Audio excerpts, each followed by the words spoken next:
नमस्कार, स्वागत है आप सभी का। मैं हूं कृतिका और देश का सबसे भरोसेमंद चैनल डीडी न्यूज पर लेकर हाजिर हूं आपका अपना पसंदीदा शो खबरों का सरपंच न्यूज पंच। और इस कार्यक्रम के जरिए हम आप तक हर रोज वो तमाम खबरें पहुंचाते हैं जिन पर रहती है हम सभी की नजर, क्योंकि न्यूज पंच में सिर्फ खबर नहीं होती बल्कि होती है हर खबर की पूरी पड़ताल।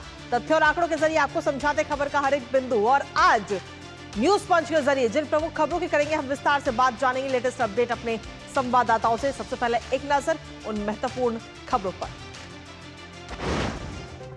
तो आज सबसे पहली और प्रमुख खबर अमेरिका से जुड़ी है। जी हां, जहां अमेरिका ने भारत पर टैरिफ लगा दिया है। इससे पहले 25% टैरिफ था, लेकिन अब 50% टैरिफ का आदेश इसको दिया गया। लेकिन इसके साथ ही भारत की तरफ से भी स्टैंड क्लियर कर दिया गया है कि भारत डरेगा नहीं। इसके साथ ही जो दूसरी प्रमुख खबर है वो आपको बता दें, उपराष्ट्रपति पद के चुनाव के लिए अधिसूचना आज जारी होगी। नजर इस खबर पर लगातार बनी रहेगी। और इसके साथ ही आखिर कौन कौन उपराष्ट्रपति के लिए अपना नामांकन कर सकता है वो भी आपको विस्तार से बताएंगे। साथ ही कौन कौन इसमें मतदान करते हैं वो भी बताएंगे आपको इस खबर के बारे में। इसके साथ ही जो तीसरी प्रमुख खबर है वो है केरल से जुड़ी, जहां केरल हाईकोर्ट की तरफ से एक महत्वपूर्ण फैसला दिया गया, जहां टोल टैक्स लेने से 4 महीने के लिए बंद कर दिया गया है। आखिर इसके पीछे क्या वजह है और केरल हाईकोर्ट ने आखिर ये महत्वपूर्ण फैसला किन आधार पर दिया है, क्या इसके पीछे वजह है, बताएंगे विस्तार से आपको इस खबर के बारे में। तो चलिए शुरुआत करते हैं आज की महत्वपूर्ण खबर के साथ। भारत और अमेरिका के बीच व्यापारिक तनाव ने अब एक नया मोड़ ले लिया है।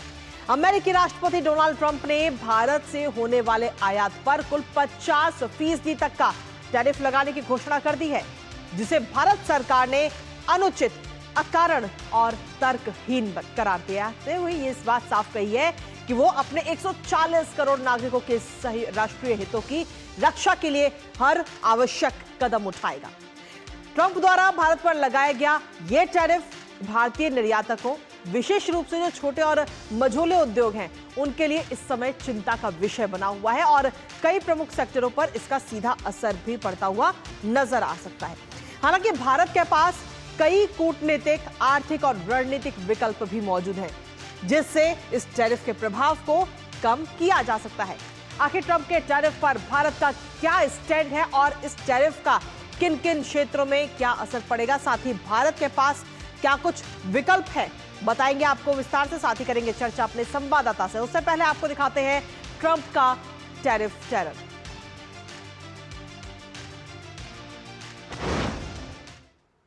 हमारे लिए अपने किसानों का हित सर्वोच्च प्राथमिकता है। भारत अपने किसानों के, पशुपालकों के और मछुआरे भाई बहनों के हितों के साथ कभी भी समझौता नहीं करेगा। और मैं जानता हूं व्यक्तिगत रूप से मुझे बहुत बड़ी कीमत चुकानी पड़ेगी, लेकिन मैं इसके लिए तैयार हूं। मेरे देश के किसानों के लिए, मेरे देश के मछुआरों के लिए, मेरे देश के पशुपालकों के लिए आज भारत तैयार है। तो सीधे तौर पर भारत की तरफ से स्टैंड ये क्लियर है कि राष्ट्रीय हितों की रक्षा भारत करेगा और इस टैरिफ से डरने वाला भारत अब नहीं है, क्योंकि ये भारत अब आज का भारत है। इसी के साथ आखिर ट्रंप की तरफ से जो ये टैरिफ टेरर है, एक नजर उस पर डाल लेते हैं, जहां आपको बता दें कि भारत पर इससे पहले 25% अतिरिक्त टैरिफ का नया आदेश जारी किया गया था।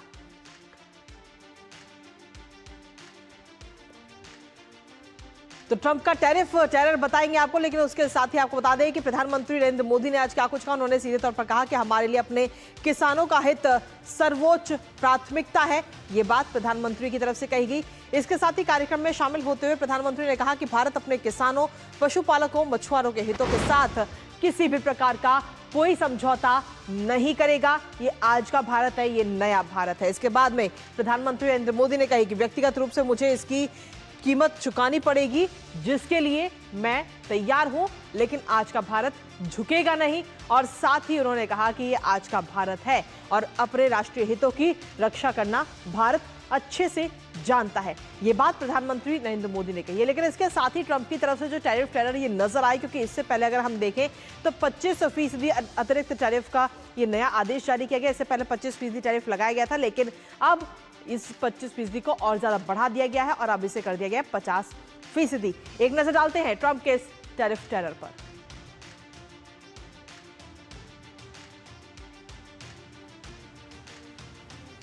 तो सीधे तौर पर ट्रंप का ये टैरिफ टेरर, लेकिन इसके साथ ही भारत की तरफ से भी स्टैंड क्लियर कर दिया गया है। भारत ने साफ कह दिया है कि भारत अब ये नया भारत है और डरने वाला बिल्कुल भी नहीं है। और इसके साथ ही प्रधानमंत्री नरेंद्र मोदी ने आज अपने संबोधन में टैरिफ को लेकर और क्या कुछ कहा है, एक बार फिर से आपको सुनाते हैं। हमारे लिए अपने किसानों का हित सर्वोच्च प्राथमिकता है। भारत अपने किसानों के, पशुपालकों के और मछुआरे भाई बहनों के हितों के साथ कभी भी समझौता नहीं करेगा।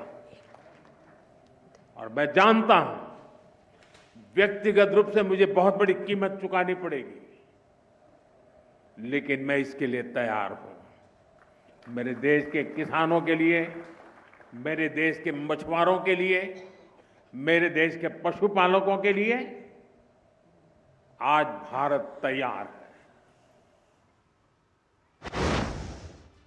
तो प्रधानमंत्री नरेंद्र मोदी की तरफ से ये साफ किया गया कि बेशक मुझे इसके लिए कीमत चुकानी पड़े, पर मैं उसके लिए तैयार हूं, लेकिन आज का भारत राष्ट्रीय हितों की रक्षा करना बखूबी जानता है। आखिर टैरिफ पर भारत का क्या कुछ स्टैंड है, एक नजर उस पर डाल लेते हैं, फिर करेंगे चर्चा अपने संवाददाता से। साथ ही हमारे साथ आज खास मेहमान भी हमारे खास कार्यक्रम में जुड़ेंगे, लेकिन उससे पहले एक नजर डालते हैं कि टैरिफ पर भारत का क्या है आज स्टैंड। सीधे तौर पर भारत के स्टैंड लेते हुए सीधे तौर पर अमेरिका के इस फैसले को अत्यंत दुर्भाग्यपूर्ण बताया गया, जिसमें साथ ही आपको बता दें कि भेदभावपूर्ण, एक तरफा और तर्कहीन निर्णय, ये बात भारत की तरफ से कही जा रही है। जो अमेरिका ने फैसला लिया है 50% टैरिफ का, 140 करोड़ भारतीयों के हित सर्वोपरि है। और इससे पहले प्रधानमंत्री नरेंद्र मोदी ने भी यही बात कही कि अपने हितों की रक्षा के लिए हर संभव कदम उठाएंगे। ये बात इसके साथ ही उन्होंने आगे भी भारत के स्टैंड की अगर हम बात करें तो दूसरे देशों का भी रूस से व्यापार है, तो आखिर भारत को ही क्यों निशाने पर लिया जा रहा है, ये सवाल इस वक्त भारत की तरफ से किया जा रहा है। और भारत ने यह भी साफ कर दिया कि राष्ट्रीय हितों की रक्षा सर्वोच्च प्राथमिकता है। हमारे साथ हमारे सहयोगी इस वक्त जुड़ रहे हैं और हमारे साथ इस खबर पर ताजा अपडेट के लिए हमारे सहयोगी जुड़ेंगे, लेकिन उससे पहले आपको बता दें कि अमेरिका की दोहरी नीति ये क्या नजर आती है, क्योंकि किस तरीके से अमेरिका की तरफ से अलग अलग देशों से अलग अलग तरीका का व्यवहार, यूएस का खुद से रूस से व्यापार, और हमें नसीहत दी जा रही है, भारत को ये नसीहत दी जा रही है, रूस और पैलेडियम और फर्टिलाइजर मांगता है अमेरिका, लेकिन उसके बावजूद भी भारत पर व्यापार करने से ये रोक लगाई जाती है कि भारत जो है वो रूस के साथ व्यापार ना करे। इसके अलावा यूरोपीय संघ और रूस के बीच अरबों डॉलर का व्यापार है, लेकिन उसके बावजूद भी टैरिफ भारत से कम है उनके ऊपर। भारत को आखिर एक तरफा ही क्यों निशाना बनाया जा रहा है?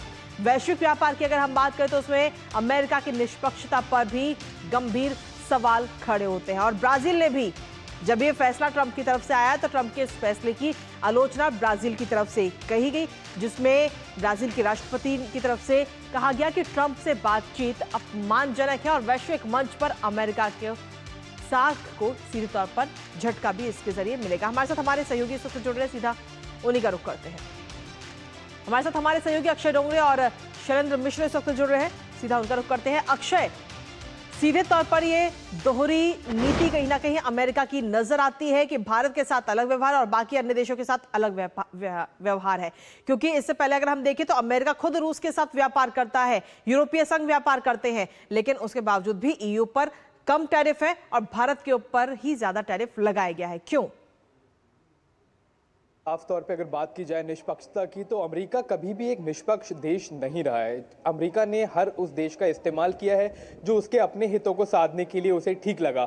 चाहे वो मिडल ईस्ट की बात की जाए, वेस्ट एशिया की बात की जाए, वो एशिया की बात की जाए, वो अफ्रीका की बात की जाए, या दुनिया में अन्य कई देश जहां पर तख्ता पलट से लेकर सैन्य कार्रवाई सब कुछ अमेरिका केवल और केवल अपने हितों के लिए करता है। चाहे वो अगर मिडल ईस्ट की बात की जाए तो वहां पर तेल की सप्लाई रेगुलर बनाए रखने के लिए और उस पूरे रीजन पे कंट्रोल करने के लिए लगातार अमेरिका अपनी तरह से पॉलिसीज बनाता रहा है। और जिस तरह से चाइना और अमेरिका और भारत की इकोनॉमीज, हमारी जो अर्थव्यवस्था है, जिस तरह से बढ़ रही है, साफ तौर पे डोनाल्ड ट्रंप का इनसिक्योर होना या फिर उस ग्रोथ को देखकर घबराना लाजमी है। हमने देखा अमेरिका दो दशक पहले ही दुनिया की इतनी बड़ी अर्थव्यवस्था था कि उसके आसपास कोई आ नहीं सकता था। एक मार्केट इकोनॉमी थी, एक कंज्यूमर मार्केट थी, और अमेरिका ट्रेडिशनली कभी लोगों के ऊपर टैरिफ नहीं लगाता था क्योंकि उसे इतना भरोसा था कि दूसरे देश भले ही बेचे लेकिन हम लोगों की इकोनॉमी इतनी मजबूत है कि हम वो कंज्यूम भी कर सकते हैं, और उसके ऊपर बिना टैरिफ के हम लोगों की इकोनॉमी फिर भी दुनिया की कई सारी इकोनॉमीज को मिलाकर भी स्ट्रांग है। लेकिन अब जिस तरह से ग्रोथ इंडिया, भारत का और चाइना का हो रहा है, उससे कहीं ना कहीं इनसिक्योरिटी लगातार अमेरिका की बढ़ती जा रही है। और उसी को देखते हुए अब देखिए, गोल्डमैन सैच की बात की जाए, फिर अन्य जो रिपोर्ट्स है उनकी बात की जाए, तो बताया जा रहा है 2050 तक भारत अमेरिका को भी ओवरटेक करके दुनिया की दूसरी सबसे बड़ी अर्थव्यवस्था बन सकता है। 2070 तक चाइना और भारत दोनों ही काफी ज्यादा आगे निकल चुके होंगे अमेरिका से। तो ये सारी चीजें देखकर एक तरह से एक अनुमान लगाया जा सकता है कि ये पॉलिसी मेकर्स के मन में भी एक ये बात हमेशा से रही है कि भारत का राइज जो हो रहा है उसको रोकना है, वरना किसी दिन भारत अमेरिका से आगे ना निकल जाए। तो ये कई सारी चीजें हैं। देखिए, अगर लॉन्ग टर्म में देखा जाए तो ये इनसिक्योरिटीज है, एक लॉन्ग टर्म में देखा जाए तो ये पार्शियलिटी है। और अपने हितों को साधने के लिए हर देश जिस तरह से कदम उठाता है, अमेरिका उठा रहा है, तो भारत को भी पूरा हक है अपने हितों को देखते हुए कदम उठाने का। और प्रधानमंत्री नरेंद्र मोदी ने जो बात कही है, दो टूक बिल्कुल साफ तौर पे अमेरिका के लिए संदेश है कि अगर हमारे किसानों की बात की जाए, हमारे मछुआरों की बात की जाए, हमारे कई सारे सेक्टर्स की बात की जाए, तो कोई कॉम्प्रोमाइज भारत नहीं करेगा। चलिए अक्षय, आपके पास वापस आएंगे। इस वक्त हमारे साथ में खास मेहमान India institute of foreign trade के प्रोफेसर राकेश मोहन इस वक्त हमारे साथ जुड़ गए हैं। राकेश जी, अगर सीधे तौर पर हम देखें तो आज की तारीख में अब भारत के पास में क्या कुछ विकल्प अभी बचे हुए हैं? नहीं, भारत हमेशा से ही सुदृढ़ रहा है और भारत ने इस पूरे ट्रेड नेगोशिएशन के अंदर, जैसा कि आप देख रही हैं, कि एक बहुत ही बैलेंस्ड अप्रोच ली है। भारत ने कभी रिटोरिक का प्रयोग नहीं किया है और ट्रेड नेगोशिएशन अनेक दशकों से इसी तरह से होते आए हैं जिसके अंदर की ट्रेड संबंधी चीजों के ऊपर ध्यान दिया जाए। ये एक बड़ी अजीब सी सिचुएशन है जिसके अंदर अमेरिका ने ट्रेड के साथ साथ जियोपॉलिटिकल इश्यूज को भी इन्वॉल्व किया है। जो फ्री ट्रेड की जब बात करते हैं तो थ्योरेटिकली फ्री ट्रेड एग्रीमेंट का मतलब ये होता है कि दो देशों के बीच में ड्यूटी स्ट्रक्चर ना हो। तो ये तो बड़ी अजीब सी बात है कि हम, अच्छा, ये एमएफएन के ऊपर पूरी दुनिया चलती आ रही है, जो हमारा डब्ल्यूटीओ का प्रिंसिपल था, गेट का प्रिंसिपल था कि हर देश के ऊपर हम एक ही टैरिफ लगाएंगे। Most favoured is not to discriminate on tariff between the two nation. अभी ट्रंप साहब ये कह रहे हैं कि आप पे 25%, आप पे 40%, आप पे 30%। तो डिफरेंशियल टैरिफ जो इन्होंने लगाया है, जिसको रेसिप्रोकल टैरिफ कह रहे हैं, तो अगर आप देखते हो तो भारत के ऊपर इस समय 25% और 25%, 50% का टैरिफ जो है दुनिया में लगभग सबसे ज्यादा है और लगभग ब्राजील के मुकाबले के अंदर है। चाइना के ऊपर इस समय 30% टैरिफ है, पाकिस्तान पे 19% टैरिफ है। तो आपने टैरिफ लगाया, डिफरेंशियल टैरिफ लगाया, तो एक देश के प्रोडक्ट जो है वो अमेरिका के बाजार में अलग अलग देशों के हिसाब से उनकी कॉम्पिटिटिवनेस में फर्क पड़ता है। अमेरिका हमारे लिए निश्चित रूप से इंपॉर्टेंट है क्योंकि हमारे एक्सपोर्ट का लगभग 18.5-19% जो एक्सपोर्ट होता है भारत का टोटल, वो अमेरिका के बाजार में जाता है, तो वो इंपॉर्टेंट है। अभी ट्रंप साहब ये कह रहे हैं कि आप पे 25% टैरिफ हमने लगा दिया क्योंकि आप रशिया से तेल इंपोर्ट करते हो। अभी हम किसी से भी इंपोर्ट करें, ये ऐसा कभी ट्रेड नेगोशिएशन में आज तक नहीं हुआ। और हमारे, जैसा कि प्रधानमंत्री जी ने बताया, हमारे भारत के नेगोशिएटर्स के अंदर एक स्टैंड रखा है और ये बड़े इंपेरिकल डेटाबेस के ऊपर हमारा स्टैंड रहा है कि एग्रीकल्चर, जैसा कि उन्होंने, एग्रीकल्चर और डेयरी पे हम कंप्रोमाइज नहीं कर सकते। तेल खरीदने का जहां तक सवाल है, भारत ने तेल इन देशों से इसलिए खरीदा क्योंकि ये हमारी अर्थव्यवस्था के अंदर एक इंपॉर्टेंट पहलू है। भारत का अगर अगर देखा जाए, अमेरिका इस बात को नहीं समझेगा कि हम अपनी एनर्जी नीड के लिए 85% इंपोर्टेड तेल पर निर्भर हैं और हम खाली रशिया से नहीं खरीदते, we have a basket of countries जहां से हम तेल खरीदते हैं। तो रशिया से भी हमने खरीदा और रशिया ने हमको बड़ा डीप डिस्काउंट दिया, 16% 20% तक का डिस्काउंट दिया, और इसलिए हमारा फाइनेंशियल ईयर 2021 में जो रशिया से 2% का इंपोर्ट था, तेल के इंपोर्ट में शेयर था, वो लगभग 35-36% तक हो गया क्योंकि उन्होंने डिस्काउंट दिया। पिछले कुछ साल से अगर डिस्काउंट में कमी हुई है तो ये पूरा डिसीजन एकदम कॉस्ट बेसिस पे है, प्राइस बेसिस पे है, and it is just to keep consumers interest and interest in the inflation of this. और भारत के अंदर देखिए, अगर आप देखते हो तो अमेरिका का एक्सपोर्ट हमारे जीडीपी का 2% है और भारत बड़ी सुदृढ़ पोजीशन पे। आज भी अगर आप वर्ल्ड बैंक का आंकड़ा देखते हो, अभी की जो रिपोर्ट आई है आईएमएफ की भी, तो 2025 के फोर्थ क्वार्टर के अंदर हमारी जो रेट है ग्रोथ वो 6.4 और अमेरिका की 1.7। भारत की इस साल की ग्रोथ रेट 6.4, 25 की 26 की 6.4, पूरी दुनिया की 3। तो भारत जो है पूरी दुनिया का ग्रोथ इंजन है आज की तारीख में। और भारत के पास जो महत्वपूर्ण चीजें हैं, अमेरिका के अंदर फर्टिलिटी रेट 1.6 हो गई है, वो अपने इंडस्ट्री को बरकरार रखने में उनको बड़ी मुश्किल आएगी, जो भारत के पास नहीं है। भारत के पास दूसरा पढ़े लिखे लोगों का, स्किल्ड लोगों का एक बड़ा हब है, और इसलिए मुझे ऐसा लगता है कि ये तो निश्चित रूप से इन्होंने लगाया है कि अब आप देखिए भारत के अंदर अगर आप देखते हैं तो भारत एक कृषि प्रधान देश है। भारत में 55 से 60% लोग हैं, कम से कम 55% लोग कृषि के ऊपर निर्भर है। और कृषि के ऊपर अगर टैरिफ लगता है, जैसे आप देखो टी, कॉफी, कोको, इसके अंदर अभी एमएफएन रेट 1.4 थी, फिर आपने 25% लगा दिया और 25% लगा दिया, तो इन पे रेट 50% हो गई। अब भारत के जो इंपॉर्टेंट चीजें हैं, कृषि संबंधित जो चीजें, उसमें अगर रेट अगर आप बढ़ा दोगे तो हमारे एंड इसके लिए हमारे नेगोशिएटर जो है, आज प्रधानमंत्री ने बिल्कुल साफ किया, हालांकि भारत ने बहुत ही एक बैलेंस्ड एटीट्यूड लिया था। भारत से कोई ब्यूरोक्रेट है, कोई पॉलिटिशियन है, वो इधर उधर की बात नहीं कर रहे थे, हमने बड़ा बैलेंस स्टैंड लिया है। लेकिन मुझे लगता है कि अब हमारे पेशेंस की भी परीक्षा की जा रही है, और मुझे ऐसा लगता है कि भारत इसके अंदर, और भारत अभी भी नेगोशिएशन कर रहा है। बिल्कुल राकेश जी, नेगोशिएशन तो कर ही रहा है, लेकिन भारत का भी स्टैंड एकदम साफ है। और खुद प्रधानमंत्री को अभी अब से कुछ ही देर पहले हमने सुना, उन्होंने कहा कि राष्ट्रीय हितों की रक्षा करूंगा, चाहे इसके लिए मुझे कीमत क्यों ना चुकानी पड़े, और मैं इसके लिए तैयार भी हूं। आपके पास वापस आते इस वक्त हमारे सहयोगी शैलेंद्र भी इस वक्त हमारे साथ जुड़े हुए हैं। शैलेंद्र, सीधे तौर पर भारत की जो नीति है वो है वसुधैव कुटुंबकम की, अपना भी भला और सबका भला, पूरी दुनिया को साथ लेकर चलता है। और पिछले 10 सालों की अगर हम बात करें तो भारत लगातार एक एक कदम आगे बढ़ाता जा रहा है। कई सारी जो कदम उठाए गए, जो महत्वपूर्ण फैसले लगे हैं, उसकी वजह से पूरी दुनिया की नजर इस वक्त भारत पर है। और हाल ही में जो रिपोर्ट भी सामने आई थी, जिसमें यह बताया गया कि पूरी दुनिया में जितने देश हैं उनमें सबसे ज्यादा तेजी के साथ भारत ही आगे बढ़ रहा है, जो ग्रोथ रेट है। कहीं ना कहीं भारत जब आगे बढ़ रहा है तो उससे अमेरिका को परेशान होना लाजमी नजर आता है, क्योंकि अमेरिका नहीं चाहता कि उससे आगे और भी कोई दूसरा देश निकले। देखिए, दो बहुत महत्वपूर्ण बातें हैं।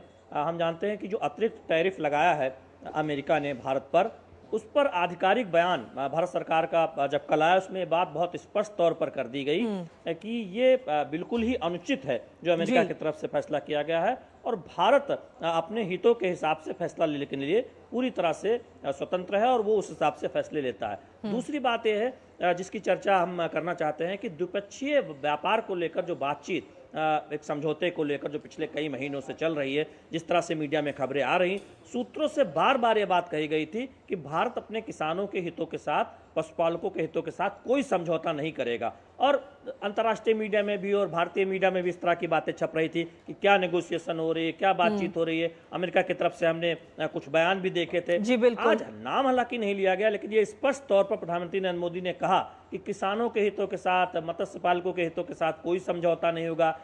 जो पशुपालकों के हितों के साथ कोई समझौता नहीं होगा। तो देखिए ये बहुत स्पष्ट संदेश है, आश्वासन है भारत के किसानों को, पशुपालकों को, और एक तरह से विपक्ष को भी ये संकेत है कि देखिए भारत अच्छी तरीके से समझता है कि हमारा बहुत बड़ा बाजार है, हम दुनिया के सबसे बड़े दुग्ध उत्पादक देश हैं, हमारे यहाँ सबसे ज्यादा दूध की खपत होती है। तो कोई देश ये ना समझे कि वो अपने हितों के साथ भारत कोई समझौता करेगा, यह कतई होने वाला नहीं है। हम अपने हितों को, किसानों के हितों को सुरक्षित रखेंगे, मत्स्य पालकों के, पशुपालकों के हितों को सुरक्षित रखेंगे। तो आज का जो बयान है प्रधानमंत्री नरेंद्र मोदी का, जी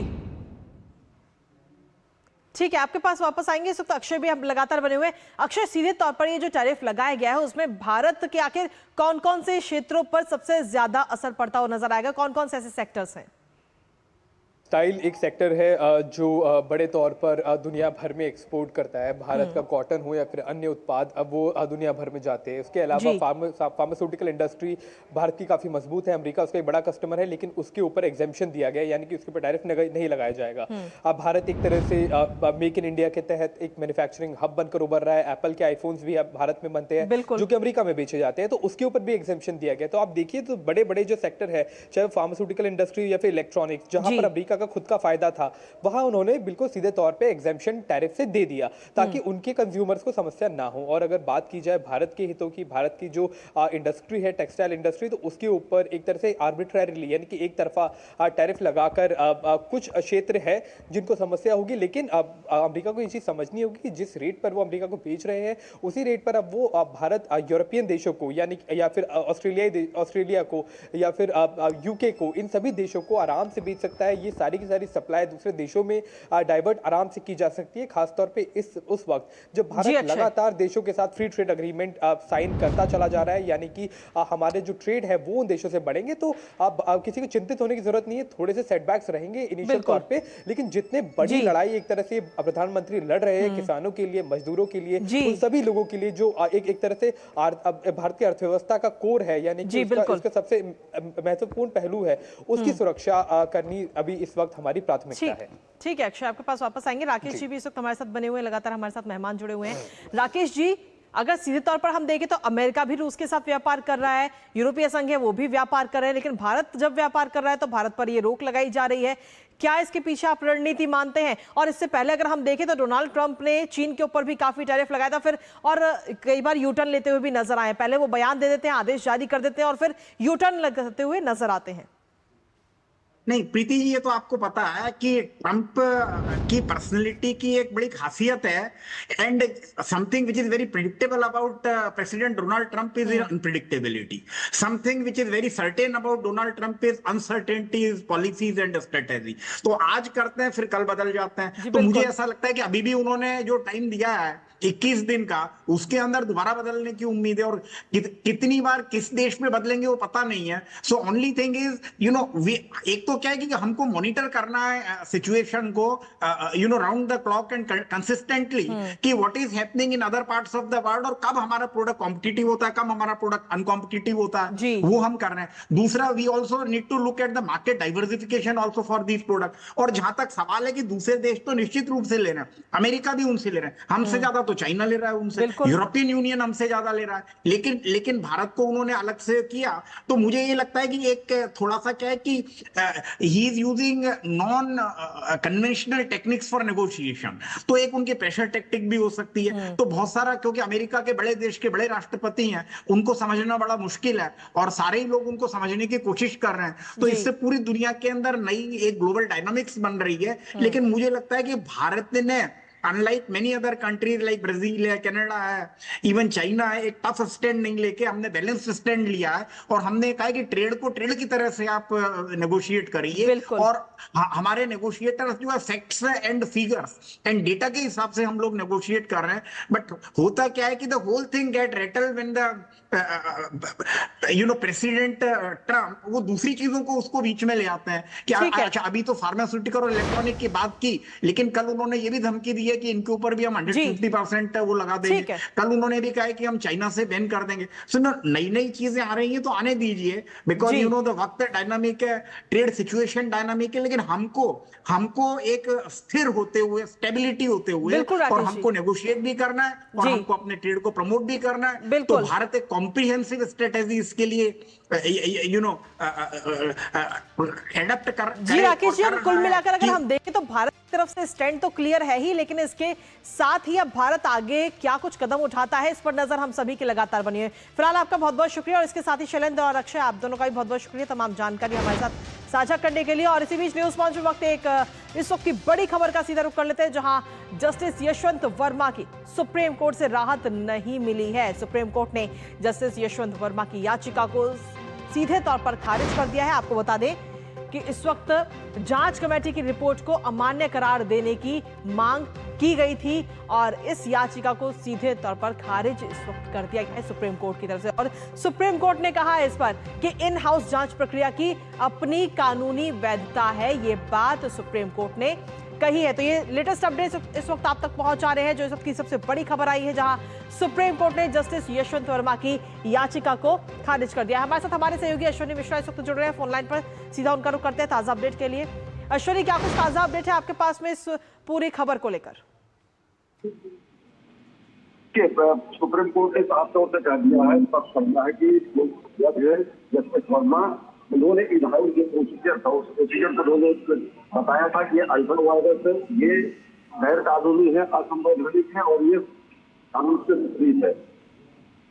की जो पूरी की पूरी प्रक्रिया है वो पार्लियामेंट द्वारा की जानी चाहिए, और इन हाउस जो है किसी तरीके की कमेटी बैठाकर जांच किया जाना पूरी तरीके से संवैधानिक प्रक्रियाओं के तहत नहीं है, असंवैधानिक है। सुप्रीम कोर्ट ने स्पष्ट तरीके से कह दिया कि वो पूरी की पूरी याचिका किसी भी ग्राउंड पर किसी भी कानूनी तरीके से एंटरटेन करने लायक नहीं है, यानी इस पर किसी तरीके का कानूनी आधार नहीं बनता दिखता है, इस आधार पर सुप्रीम कोर्ट इस याचिका को एंटरटेन करे। इससे पहले अगर आप देखें, जो इन हाउस कमेटी जो बनी थी उस पर जिन्होंने जब याचिका दायर की थी तो सीबीआई, जस्टिस गवई और दो अन्य जजों की इसकी सुनवाई कर रही थी। खुद जस्टिस गवई ने इस सुनवाई से अपने को क्लियर अलग कर दिया था, क्योंकि जो कोलोजियम था जिसमें जस्टिस वर्मा की जब नियुक्ति हुई थी उसमें वो खुद सदस्य थे जस्टिस गवई, तो नया बेंच कॉन्स्टिट्यूट किया गया था इस पूरे मामले की सुनवाई करने के लिए। नए बेंच कॉन्स्टिट्यूट करने के बाद आज जब सुनवाई हुई, सुप्रीम कोर्ट ने स्पष्ट तरीके से कहा है जस्टिस वर्मा की याचिका में कोई कानूनी दम नहीं है, जस्टिस वर्मा की याचिका एंटरटेन करने लायक भी नहीं है।